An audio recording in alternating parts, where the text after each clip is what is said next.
Catatan Presiden Republik Indonesia. Presiden Jokowi pekan ini melakukan kunjungan kerja ke IKN dan bermalam di Istana IKN. Yang kedua, tadi malam saya tidur di sini. Bagaimana tuh? Enak Pak? Gimana? Tidurnya enak? Enak dong Pak? Enggak nyenyak. Saya ngomong apa adanya. Kenapa tuh Pak nyenyak? Alasannya apa? Alasannya apa ya? Gitu Pak? Iya, mungkin pertama kali aja mungkin.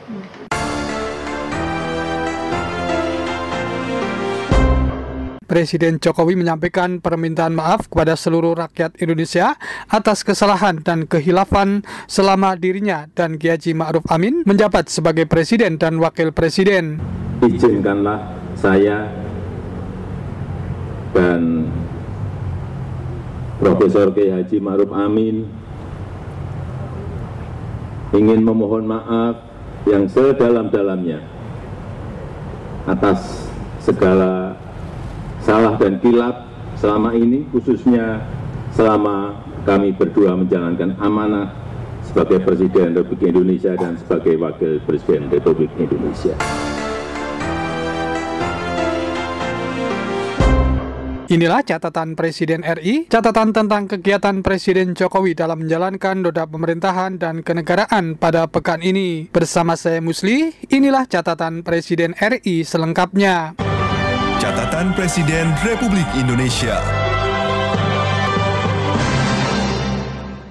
Senin 29 Juli, Presiden Jokowi melanjutkan kegiatan di IKN setelah menginap di Istana Ibu Kota Nusantara. Kepada wartawan, Presiden Jokowi menjelaskan pengalamannya bermalam di Istana Ibu Kota Nusantara, Penajam Pasir Utara, Kalimantan Timur. Jokowi mengakui dirinya belum bisa tidur nyenyak di istana karena baru pertama. Yang kedua, tadi malam saya tidur di sini.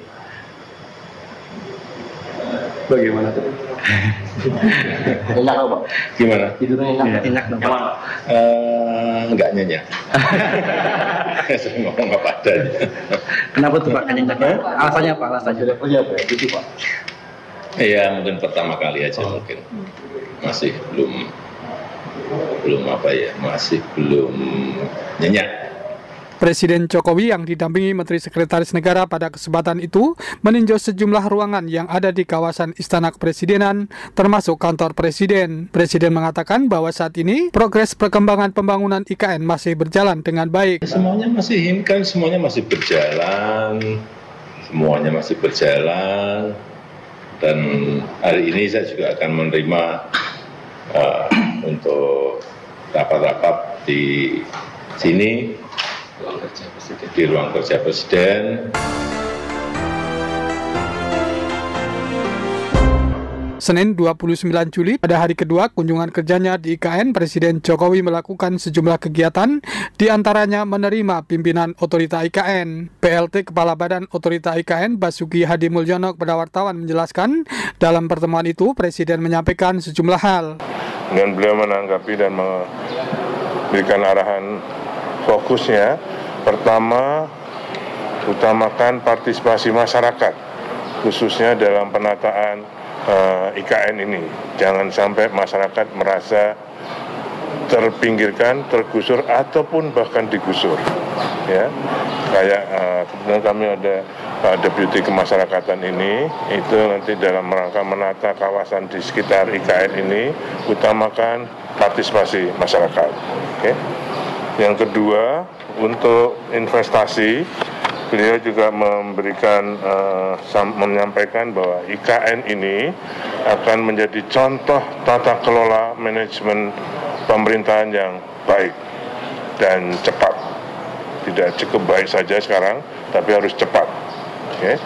Apapun perizinan dan sebagainya itu agar lebih cepat, dan ini akan menjadi contoh untuk tata kelola perkotaan lainnya. Basuki Hadi Mulyono dalam keterangannya kepada wartawan, selain didampingi PLT, Wakil Kepala Otorita IKN, dan sejumlah pihak dari Otorita IKN, juga didampingi Menteri Perhubungan Budi Karya Sumadi.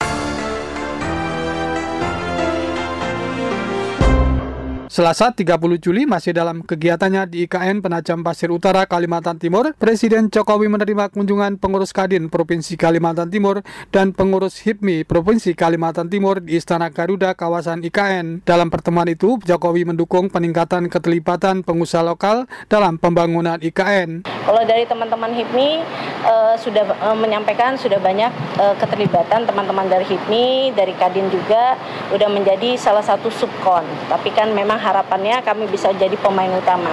Itu harapannya kami dan mungkin bisa diberi peluang yang lebih luas lagi dalam hal untuk partisipasinya kita dalam pembangunan di IKN. Mendampingi Presiden dalam pertemuan itu Menteri Sekretaris Negara Pratikno, Menteri Perhubungan Budi Karya Sumadi, dan Menteri PUPR yang juga PLT Kepala Otorita IKN Basuki Hadi Mulyono, serta Wakil Menteri ATR, Wakil Kepala BPN yang juga PLT Otorita IKN Raja Juli Antoni. Setelah selesai melakukan kegiatan di IKN, Selasa sore Presiden Jokowi yang didampingi Ibu Negara Nyonya Iriana Jokowi serta rombongan kembali ke Jakarta.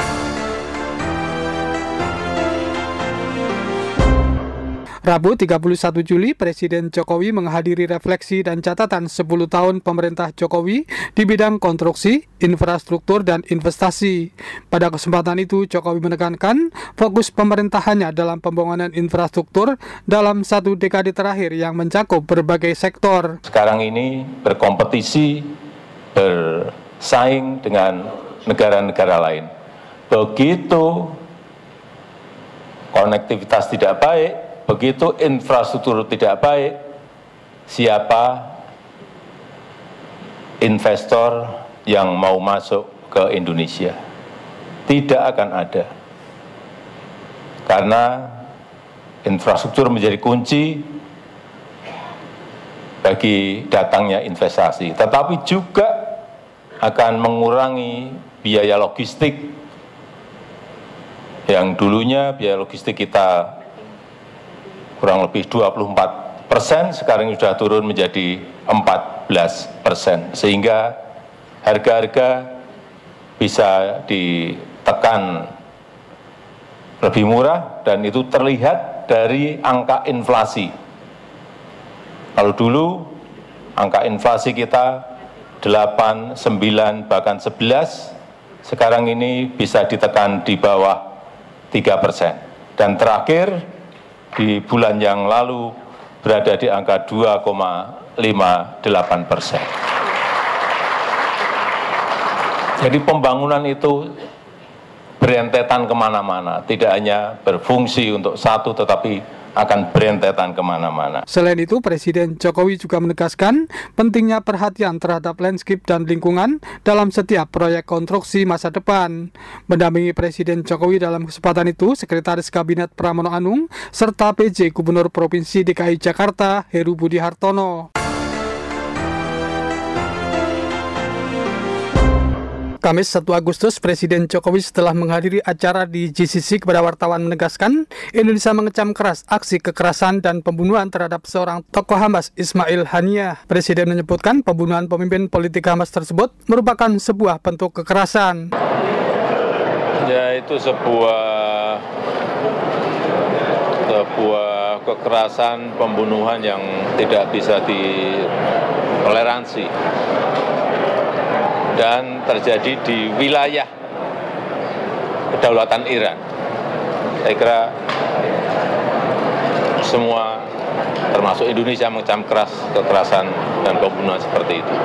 Sementara itu, Jokowi hadir di Jakarta Convention Center tersebut untuk membuka Festival Ekonomi Keuangan Digital Indonesia dan Karya Kreatif Indonesia tahun 2024 serta meluncurkan Blueprint Sistem Pembayaran Indonesia 2025-2030.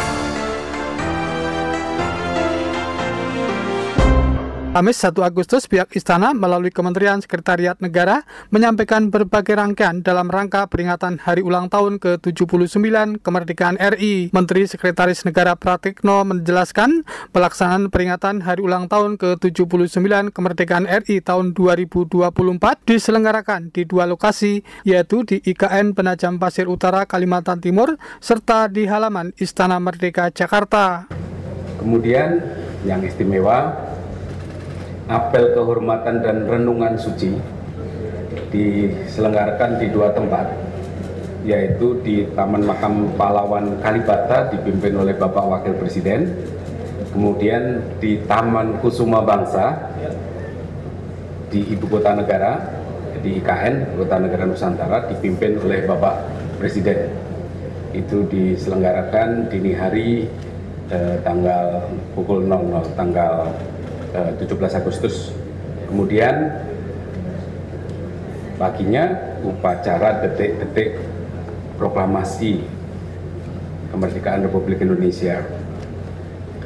Waktunya, waktu detik-detik proklamasi itu mengikuti waktu Indonesia Barat.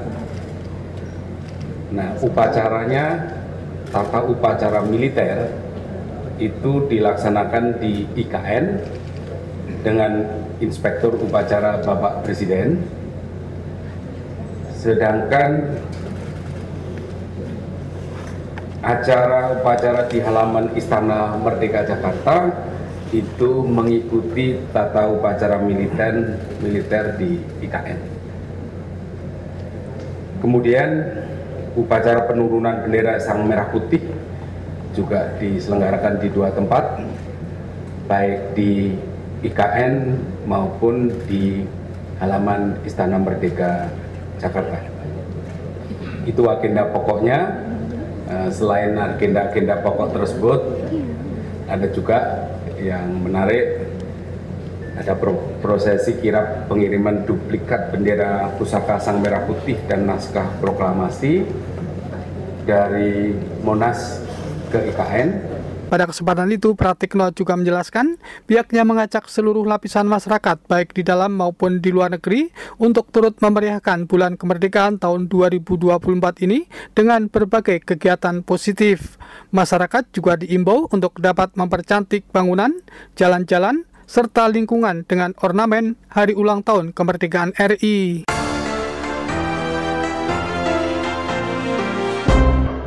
واعف عنا اغفر لنا وارحمنا أنت مولانا فانصرنا قوم الكافرين. Kamis malam 1 Agustus, Presiden Jokowi menghadiri acara zikir dan doa kebangsaan 79 tahun kemerdekaan Indonesia yang berlangsung di halaman depan Istana Merdeka Jakarta. Zikir dan doa kebangsaan tersebut merupakan kegiatan pembuka dari rangkaian sejumlah kegiatan Hari Ulang Tahun ke-79 Kemerdekaan RI. Pada sambutannya, Presiden Jokowi menyampaikan sejumlah tantangan yang sedang dihadapi dan akan dihadapi Indonesia maupun global. Presiden Jokowi yang akan mengakhiri masa jabatannya sebagai Presiden bersama Wakil Presiden Kiai Haji Ma'ruf Amin di hadapan para peserta yang hadir menyampaikan permintaan maaf atas kesalahan dan kehilafan. Dalam kesempatan yang baik ini, di hari pertama bulan kemerdekaan, bulan Agustus, dengan segenap kesungguhan dan kerendahan hati, izinkanlah saya dan Profesor Kiai Haji Ma'ruf Amin ingin memohon maaf yang sedalam-dalamnya atas segala salah dan kilap selama ini, khususnya selama kami berdua menjalankan amanah sebagai Presiden Republik Indonesia dan sebagai Wakil Presiden Republik Indonesia. Kami sangat menyadari bahwa sebagai manusia kami tidak mungkin dapat menyenangkan semua pihak. Kami juga tidak mungkin dapat memenuhi harapan semua pihak. Saya tidak sempurna, saya manusia biasa. Kesempurnaan itu hanya milik Allah Subhanahu wa Ta'ala. Hanya milik Allah, kerajaan langit dan bumi serta apapun yang ada di dalamnya. Dia Maha Kuasa atas segala sesuatu. Terakhir, saya mengajak kepada kita semuanya yang hadir untuk berdoa bersama, memohon pertolongan Allah Subhanahu wa Ta'ala agar kita diberikan kemudahan untuk meraih cita-cita bangsa yang maju. bangsa yang badatun, thayyibatun, warahpun gofur. Semoga Allah senantiasa mengabulkan doa kita. Amin ya robbal alamin. Zikir dan doa kebangsaan selain dihadiri oleh Presiden Jokowi dan Ibu Negara Nyonya Iriana Jokowi, juga dihadiri oleh Wakil Presiden Kiai Haji Ma'ruf Amin dan Ibu Wuri Ma'ruf Amin. Selain itu hadir sejumlah menteri, anggota Kabinet Indonesia Maju, serta para tokoh agama.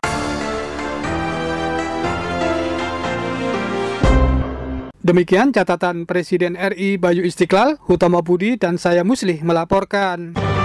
Catatan Presiden Republik Indonesia.